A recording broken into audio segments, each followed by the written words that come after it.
대장동 개발 의혹의 핵심 인물이죠. 화천대유 대주주 김만배 씨에 대한 영장 실질 심사가 조금 전 중앙지방법원에서 시작됐습니다. 김 씨의 구속 여부는 이르면 오늘 밤에 결정될 것으로 보입니다. 오늘 영장 실질 심사의 주요 쟁점과 전망, 김광삼 변호사와 함께 짚어보겠습니다. 어서 오십시오. 네, 안녕하세요. 앞서 김만배 씨 영장 심사 받기 전에 법원 출석 직전에 또 그 언론사 취재진 앞에 섰습니다. 혐의는 전면 부인을 했고 또 최근 논란이 됐던 그분 발언에 대해서도 언급을 했는데 어떻게 보셨습니까? 일단 본인 자체는 이제 범행을 전체를 다 부인하고 있잖아요. 그래서 김만배 씨 입장에서는 아마 그런 것 같아요. 이제 첫 조사 받고 자정쯤 조사 끝났잖아요. 네. 그래서 아마 한 번 정도는 더 부를 거다 이렇게 생각했을 거예요. 그런데 전격적으로 영장이 청구가 됐기 때문에 이제 본인에게 불리한 증거라고 할 수 있는 녹취록 이러한 것들에 대해서 자기가 검토하고 변명할 기회를 주지 않고 이렇게 영장을 청구한 것에 대해서 불만을 좀 표시한 것 같고요. 근데 본인 자체는 검찰 조사받으러 갈 때도 그렇고 오늘 영장 청구할 때도 마찬가지죠. 절대적으로 그렇게 한 사실이 없다는 거고 이제 특히 이제 언론과 국민이 가장 관심이 있는 녹취록에 나오는 그분이 누구인가. 예. 그래서 이게 굉장히 핵심적인 내용인데 본인은 그분이라고 말한 기억이 없다 이렇게 얘기하고 있어요. 전에는 말한 적이 없다 이렇게 얘기했었고 또 조사를 받고 나왔을 때도 이제 또 다른 얘기를 했단 말이에요. 갈등을 봉합하기 위해서 그런 얘기를 했다 이렇게 얘기를 했는데 그 뒤로 또 변호인 통해서는 조사를 너무 오래 갔다 보니까 정신이 혼미해서 이런 얘기를 했다 이제 그런 취지로 얘기를 하고 있기 때문에 김만배 씨의 어떤 전체적인 것은 다 부인을 하고 있다. 그래서 오늘 이제 영장 심사에서 그 부인하는 부분과 검찰이 제출하는 증거 관련에 있어서 과연 입증이 될 만한 소명할 만한 것이라고 하면 영장이 발부가 되겠죠. 예, 무엇을 부인하고 있는 것인지 지금부터 주요 혐의를 좀 정리를 해봐야 할 것 같아요. 크게 한 세 가지로 나뉘는 것 같습니다. 네, 일단 제일 중요한 부분은 이제 배임이죠. 예. 지금 이미 전 성남도시개발공사 본부장이었던 유동규 전 본부장이 배임 혐의로 이미 구속이 돼 있어요. 그래서 유동규 전 본부장과 공모를 해서 1,163억의 이제 플러스 알파 정도의 초과 이익 환수제 조항을 넣지 않음으로 말미암아서 성남시에 이제 손해를 끼쳤다는 내용이고요. 네. 이것은 금액이 워낙 크기 때문에 특정 경제 범죄로 가는 겁니다. 그리고 두 번째는 지금 김 씨하고 유 전 본부장 사이에 700억 원 주고받기로 했다는 거예요. 이건 실제로 건너간 것은 5억인데 설사 나머지 695억이 건너가지 않았다 하더라도 이것은 약속이거든요. 우리 형법상 약속만을 또 처벌하도록 되어 있기 때문에 이것도 역시 범죄 사실은 이제 뇌물 공여로 보고 있는 거고요. 또 하나는 이제 곽상도 의원과 관련된 거예요. 곽상도 의원의 아들에게 50억을 주었다. 이게 좀 문제가 된 거 아닙니까? 그래서 아마 검찰은 그런 것 같아요. 곽상도 의원이 국회의원, 특히 이제 문체위와 관련된 국회의원 또 저는 민정수석을 하면서 대장동 개발에 있어서 문화재가 발굴이 된다랄지 그럴 때 편을 봐준 게 아니냐. 그러면 이 아들을 통해서 받은 50억을 검찰은 이제 뇌물로 보고 영장 범죄 사실에 적시를 한 거죠. 네, 일단 크게 세 가지 혐의에 대해서 말씀을 해주셨는데 구체적으로 하나하나 조금 더 그 질문을 드린 다음에 오늘 결과가 어떻게 나올지 예상하는 순서대로 일단 질문을 드리겠습니다. 먼저 배임 같은 경우에 가장 무거운 혐의라고 지금 변호사님께서 설명을 해주셨는데 지금 그 같은 혐의로 유동규 전 본부장은 구속이 된 상태이지 않습니까? 그게 오늘 영장 심사에도 좀 반영이 되겠습니까? 어떻게 보십니까? 굉장히 김만배 씨한테 아주 불리한 거죠. 네. 일단 전에 유동규 전 본부장에 대한 영장 심사에서 그 부분이 거의 인정이 되었다고 재판부가 판단을 했기 때문에 그 영장이 발부된 거거든요. 그래서 어떻게 보면 그 유동규에 대해서는 발부를 하고 김만배 씨에 대해서는 발부를 안 하면 사실 같은 법원이긴 하지만 약간 그 모순적인 상태가 발생할 수 있고요. 제가 볼 때는 아마 여기에 대한 증거도 물론 김만배 씨 입장에서는 녹취록을 들려주지 않았다 이런 일을 하고 있지만 정영학 회계사의 녹취록뿐만 아니라 또 여기에 깊숙이 관여했던 정민용 변호사랄지 또 아마 관여자들의 어떤 진술이랄지 서류적 증거가 존재하는 것 같아요. 예. 그렇기 때문에 일단 전에 유동규 씨가 영장이 발부된 것 자체는 김만배 씨에 굉장히 불리한 요소로 작용할 수 있다 이렇게 봅니다. 일단 또 뇌물 쪽 보면은 검찰은 김만배, 유동규 두 사람이 700억 원을 주고받기로 약속을 했다고 보고 이 금액을 전체를 다 영장에 적시를 한 거잖아요. 이게 네네. 의사 합치가 있었다면 법리상 뇌물죄가 성립이 되는 거죠. 그렇죠. 이제 받지 않았다고 뇌물죄가 성립이 돼요. 예. 근데 이것은 그런 것 같아요. 이제 2015년도 3월인가에 그때는 배당 수익이 얼마 될지를 확정이 되지 않았어요.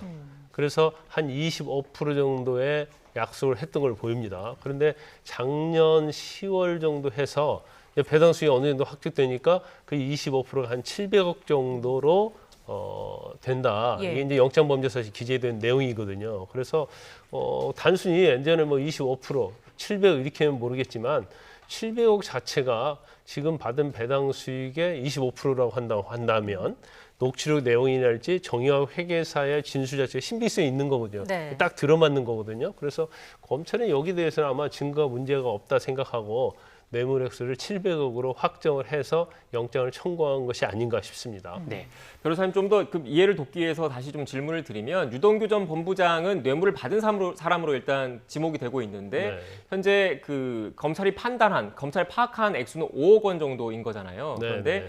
지금 오늘 그 김만배 씨 영장 심사에 적시된 거는 700억 원 정도인데 네. 뇌물죄라는 게 결국 그 뇌물을 실제로 주고받고 이것뿐만 아니라 뇌물을 주고받기로 약속을 하거나 요구를 한 경우에도 처벌을 받을 수 있는 형법상 그런 구조이기 때문에 이렇게 적시를 했다 이렇게 보면 되겠습니까? 네, 맞습니다. 그래서 형법상 뇌물죄는 그러니까 요구하는 것만으로 범죄가 돼요. 네.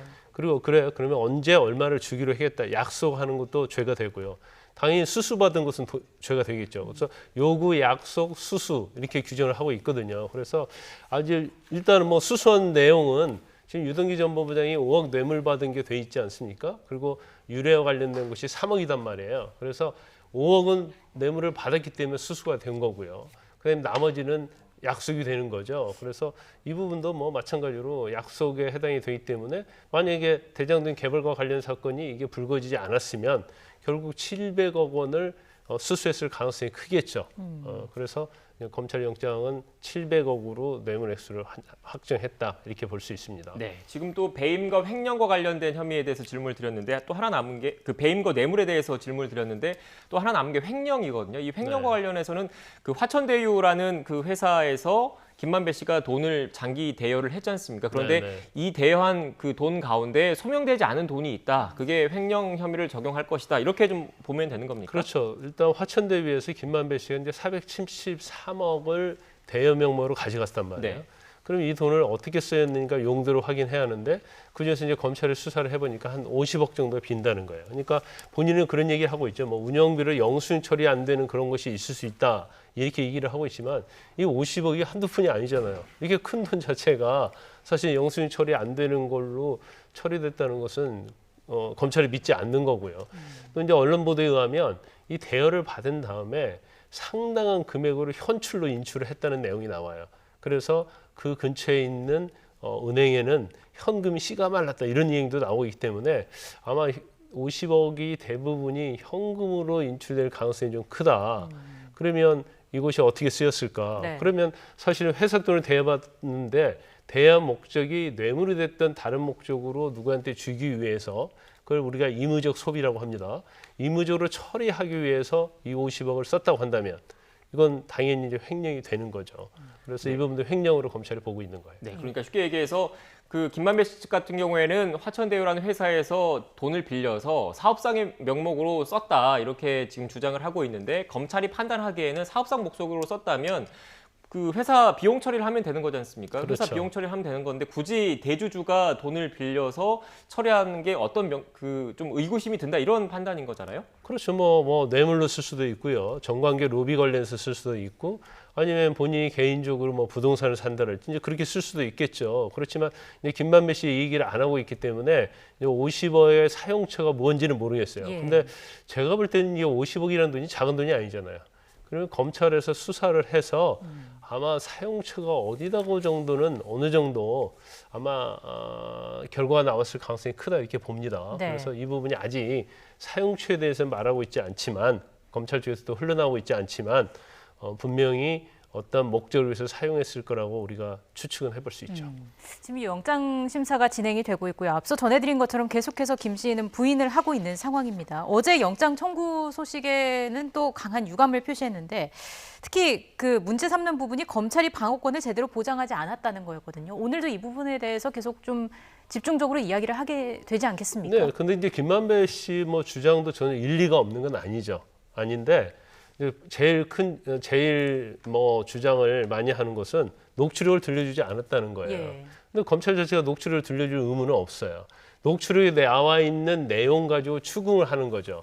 그래서 나는 그런 말을 한 사실이 없다. 예를 들어서 지금 그분이란 것도 나는 기억이 없다 이렇게 얘기하거든요. 네. 그리고 본인은 녹취록에 나와 있는 내용 자체가 그 당시에 녹음하는 걸 알고 있었기 때문에 그 녹음의 어떤 증거의 신빙성, 우리가 증명력이라고 얘기합니다. 그걸 없애기 위해서 이제 거짓말을 했다는 취지로 얘기를 하고 있어요. 그러면 본인 자체가 그 얘기를 다 한 것은 맞고 단지 거기에서 한 얘기는 진실이 아니다 그런 취지거든요. 그렇기 때문에 검찰에서 녹취록 자체는 이건 거짓이 아니잖아요.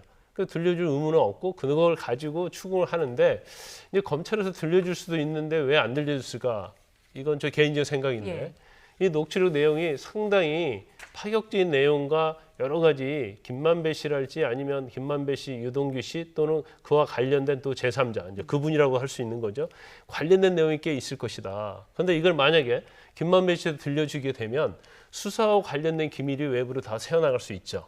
그러니까 검찰의 입장에서는 김만배 씨와 관련된 부분에서만 일단은 그 내용을 가지고 추궁을 하고 그래서 영장이 발부가 되면 그 다음에 녹취록에 나와 있는 전반적인 내용이 뭐 외부로 나갈 가능성이 없잖아요. 그러면 그걸 가지고 수사를 확대할 가능성이 크지 않나 싶습니다. 네, 지금 특히 김광삼 변호사님 같은 경우에는 검사 출신이기 때문에 이 검찰의 어떻게 보면 수사 전략이 반영되지 않았느냐 이런 개인적인 분석을 해주셨는데 만약에 그 변호사님의 그런 논리대로 한다면 오늘 구속이 돼서 검찰이 신병을 확보했을 경우에는 녹취록 전반과 관련해서 의혹을 추궁할 가능성이 크겠네요. 그렇죠. 이제 여기에서 뭐 검찰의 수사가 끝을 낼 수는 없어요. 네. 그러면 국민들이랄지 야당이 전혀 수긍하지 못할 거예요. 그러면 결과적으로 가장 언론서 집중하고 있는 그분이랄지 아니면 제3자 그리고 가장 중요한 것 중에 하나가 화천대유도 마찬가지고요. 청와동에 1호에서 7호가 있는데 그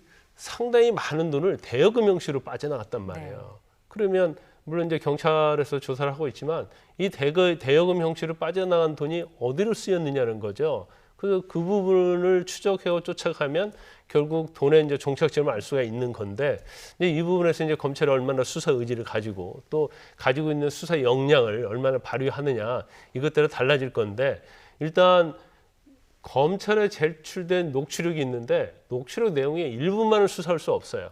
그럼 나중에 일부만 수사가 덮게 되면 직무유기 문제가 당연히 발생을 하고 그다음에 나중에 이제 특검으로 갈 가능성도 저는 크다고 보거든요. 지금 이제 대선 정부이기 때문에 민주당도 그렇고 이재명 후보 입장에서도 특검을 가기가 굉장히 부담스러울 거예요. 그래서 아주 적극적으로 반대하겠지만 결국 나중에 특검으로 가면 이미 제출한 녹취록에 대해서 이걸 전체적으로 수사를 안 하면 이제 문제가 충분히 될 수 있거든요. 그래서 그 부분에 대해서 아마 수사를 확대할 가능성이 크다. 물론 이제 결론이 어떻게 나올지는 모르겠습니다만은 그래서 김만배 씨 구속 자체도 이제 수사의 시발점이 되는 거지 수사의 마무리는 아니다 이렇게 봅니다. 네. 저희가 보통 구속 영장 심사 관련해서 취재를 해볼 때 그 영장이 발부됐을 때 발부 사유를 보면 사안의 중대성, 증거 인멸 우려, 그리고 도주 우려 보통 크게 세 가지 사안을 네. 놓고 영장 전담 판사가 영장을 발부를 하거든요. 지금 현재 영장 심사가 진행 중이고 영장 심사가 끝나면 판사가 그 관련해서 좀 판단을 할 텐데 지금 검찰 쪽에서는 아무래도 증거 인멸 그리고 사안의 중대성 부분에 좀 초점을 맞추고 주장을 하지 않을까 이런 생각도 드는데 변호사님께서는 어떻게 보십니까? 뭐 당연히 사안의 중대성에 대해서는 뭐 불문가지죠. 네. 뭐 배임이 1,100억 이상이 되고요. 뇌물이 이제 700억 약속이 되기 때문에 이 혐의 자체는 뭐 어떻게 보면 대한민국 역사에서 가장 무거운 그런 범죄라고 볼 수가 있고요. 그다음에 도주 증거인멸 부분에 있어서 지금 범행을 다 부인하고 있어요. 예. 부인하고 있는데 사실은 녹취록이랄지 정의화 회계사랄지 또 여기에 가장 깊숙이 관여했던 정민용 변호사 이런 사람들이 명백하게 이 얘기하고 있음에도 불구하고 그런 내용까지 부인하고 있기 때문에 본인이 만약에 하나 영장이 기각되면 이제 증거인멸 시도할 가능성이 크다 이렇게 볼 수밖에 없고 그렇다고 한다면 사안의 중독성과 증거인멸이 조건이 충족이 된다고 한다면 설사 도주할 염려가 없다 하더라도 영장은 발부될 것이다. 근데 아까 말씀드린 것처럼 일단 유동규 씨가 영장으로 발부돼 있어요. 근데 네. 같이 공범으로 돼 있잖아요. 그리고 사안에 중대하기 때문에 제가 볼 때는 특별한 사정이 없는 한 영장은 발부될 가능성이 크다 이렇게 봅니다. 네.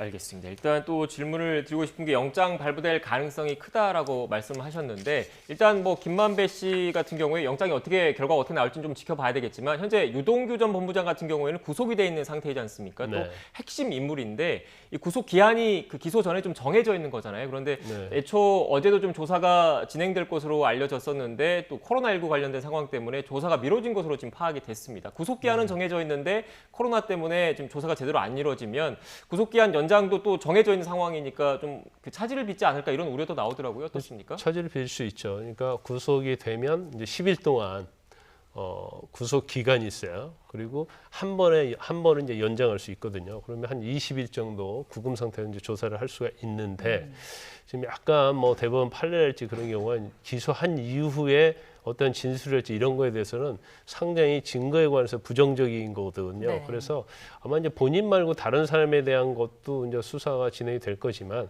제가 볼 때는 근데 이제 수사는 좀 늦어지겠지만 어차피 유동규 본부장 전 본부장 자체는 모든 걸 부인하고 있어요.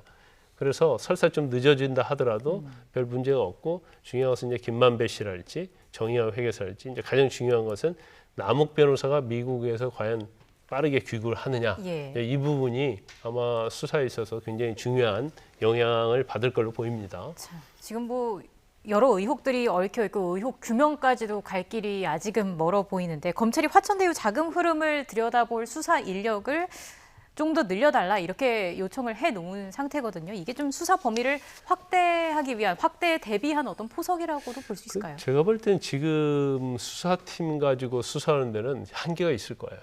특히 인력에 있어서 한계가 있죠. 왜냐하면 금액도 굉장히 크고요. 이게 오랜 기간에 걸쳐서 일어난 거기 때문에 관련자도 굉장히 많아요. 제가 볼 때는 최하 몇십 명, 뭐 4, 50명, 50명 될 수 있죠. 그다음에 또 중요한 부분 중에 하나가 자금 추적이거든요. 이게 자금 추적을 어떻게 하느냐. 그리고 그와 관련해서 사실 이제 압수수색 하면 압수수색도 분석해야 하거든요. 이런 여러 가지 보면 사실은 지금의 수사 인력 갖고는 수사가 신속하고 철저하게 이루어지기는 좀 힘든 편이 있죠. 네. 그래서 제가 볼 때는 이 정도 사건이라면 중앙지검에서 어떤 부에서 수사를 하고 어디서 파견을 받아서 수사할 게 아니고 적어도 특별수사본부 하나 정도는 차려서 이제 지방에 가면 사실은 그 계좌 추적이랄지 여러 가지 수사 능력이 있는 그러한 검사들이 흩어져 있거든요. 그런 검사들을 사실은 중앙지검으로 파견을 받아서 하나의 이제 특별수사본부를 만들어서 수사를 하는 것이 가장 효율적이고 또 실체 진실도 발견할 수 있다고 봐요. 그래서 이제 하다 보니까 인력이 부족하니까 2명 정도 더 파견이 필요하다 이렇게 얘기한 걸로 보이는데 제가 볼 때는 좀 더 많은 인력이 보강이 돼야지 수사가 제대로 갈 수 있다 이렇게 봅니다. 네, 지금 남욱 변호사 같은 경우에 언론 인터뷰를 통해서 조만간 귀국하겠다는 의사를 밝힌 상태이고 귀국을 했을 경우에 또 핵심 인물 가운데 한 명이기 때문에 조사가 필요할 수밖에 없고 그걸 대비해서라도 미리 수사팀 보강이 필요하다 이런 말씀이신 겁니까? 네, 그것도 그 선상에서는 완전히 맞는 얘기고요. 특히 남욱 변호사가 사실은 정의영학 회계사 못지않게 가장 키맨 중에 키맨이거든요. 네. 그러면 김만배 씨랄지 유동규 씨가 범행을 완전 부인한 상태에서 정의영학 씨, 정민용 변호사 이런 사람들의 진술과 녹취록 그리고 이제 서류가 증거에 보강이 되는 건데 여기에 남욱 변호사가 더 추가가 되게 되면 더욱더 어떤 진실 발견에 있어서 더욱더 탄력을 받을 수 있고요. 그리고 이제까지 어떤 유동규 전 본부장이랄지 김만배 씨에 대한 범죄 혐의를 입증하는 데 있어서도 훨씬 더 많은 증거들이 추가될 수가 있죠. 네. 네. 그 연장선상에 좀 질문을 드리면 지금 김만배 씨 같은 경우에는 그 정영학 회계사가 제출한 것으로 알려진 녹취록의 그 신빙성에 대해서 계속 문제를 삼고 있는 거지 않습니까? 그런데 네. 그 남욱 변호사가 귀국을 했고 이 정영학 회계사가 제출한 그 녹취록에 대해서 어떻게 보면 그 녹취록의 신빙성과 관련해서 그 부합하는 진술을 했을 경우에 이 증거 능력, 법정에서 증거 능력을 놓고 봤을 때 조금 더 그 정영학 회계사의 녹취록에 좀 더 힘이 실리는 겁니까? 어떻습니까? 일단 녹취록 자체는 증거 능력은 있어요. 네. 단지 그 내용이 맞느냐, 신빙성에 관한 것을 우리가 증명력이라고 하거든요. 네. 그래서 일반적으로 어떤 녹취록 내용에 대해서는 법원에서 증거 능력과 신빙성을 다 인정을 하고 있거든요. 예. 그런데 남욱 변호사가 JTBC 인터뷰한 내용을 보면 굉장히 그 녹취록에 부합하는 내용을 다 얘기를 하고 있거든요. 그렇기 때문에 남욱 변호사 진술 자체는 오히려 녹취록의 신빙성, 증거 능력은 당연히 있는 거고요. 그 안에 있는 내용의 진술의 진실성을 담보하는 데 있어서는 굉장히 많은 영향을 미칠 수 있어요. 그래서 녹취록뿐만 아니라 남욱 변호사가 아마 그 관계에 대한 많은 얘기를 알고 있을 것이다. 그래서 남욱 변호사 이제 귀국이 굉장히 중요한데 남욱 변호사가 전에도 어떤 뇌물과 관련해 갖고 구속까지 돼 가지고 무죄를 받고 석방이 됐잖아요. 근데 이것도 사실은 본인이 귀국을 하게 되면 배임의 문제를 뇌물의 문제에 있어서 굉장히 소극적으로 관여했다 하더라도 어떻게 보면 범죄의 어떤 태도를 안에서 자유로울 수는 없거든요. 그러면 본인이 이런 걸 감수하고도 귀국을 할지, 네. 물론 귀국을 하겠다고 언론 인터뷰에서 얘기를 했지만, 그래서 이게 빨리 귀국이 될 수 있을까라는 그런 약간 의구심은 있죠. 네, 변호사님 그리고 지금 현재 수사의 큰 갈래가 어떻게 보면 그 배임과 횡령, 뇌물 이렇게 두 개로 좀 나눌 수가 있는 거지 않습니까? 네. 그런데 검찰 수사의 초점이 횡령과 뇌물로 맞춰져 있다면 어떻게 보면 유동규 전 본부장이나 김만배 씨 같은 개인 비리로 이렇게 좀 한정 지을 수가 있는데 배임 부분에 좀 초점을 맞춘다면 최종 의사 결정권자가 누구인지에 대한 수사까지 좀 향할 수도 있다는 분석이 나오고 있어요. 그래서 성남시청이나 경기도청에 대한 그 강제 수사, 그러니까 압수수색 같은 것도 좀 돌입하는 게 아니냐 이런 관측도 나오고 있던데 어떻게 전망하십니까? 원칙적으로 이게 대선의 과정이 아니면요, 성남시청에 대한 압수수색은 필수죠. 그리고 신속하고 빨리 이루어진 게 맞고요. 네. 그다음에 이재명 지사가 이제 관여를 했든 안 했든 간에 사실은 유동규 전 본부장이 있고 이건 성남시에서 추진한 거고 성남시장은 그 당시 이재명 지사였잖아요. 그래서 사실은 이재명 지사를 조사하는 게 더 맞아요. 또 이재명 지사와 관련된 압수수색도 하는 게 맞죠. 그렇지만 워낙 대선 전국이고 또 대선이 얼마 남지 않아서 설사 수사 자체가 원칙적으로 그러한 수색을 하고 강제 수사를 해야 할 필요성이 있지만 이제 그렇게 했을 때의 어떤 대선에 미치는 영향, 이거에 대해서 검찰이 고민하지 않을 수 없다 이렇게 봅니다. 그래서 그런데 만에 하나 이제 수사 결과를 발표하는데 이재명 후보를 조사를 않고 그냥 마무리한다랄지 그러면 야당에서 가만히 있지 않을 거예요. 그래서 아마 성남시장, 그 당시에 성남시장 이재명 지사의 어떤 조사 또는 압수수색 이런 거에 대해서는 굉장히 검찰이 이제 고민을 많이 하고 있을 거예요. 네, 알겠습니다. 이번 대장동 개발 의혹과 관련해서 핵심 인물로 꼽히는 김만배 씨에 대한 구속영장 실질 심사가 지금 이 시각 법원에서 진행되고 있습니다. 영장 심사 결과가 또 어떻게 나오느냐에 따라서 이번 수사의 또 중대 분수령이 되지 않을까 싶습니다. 지금까지 김광삼 변호사와 함께 이야기 나눴습니다. 오늘 말씀 고맙습니다. 고맙습니다.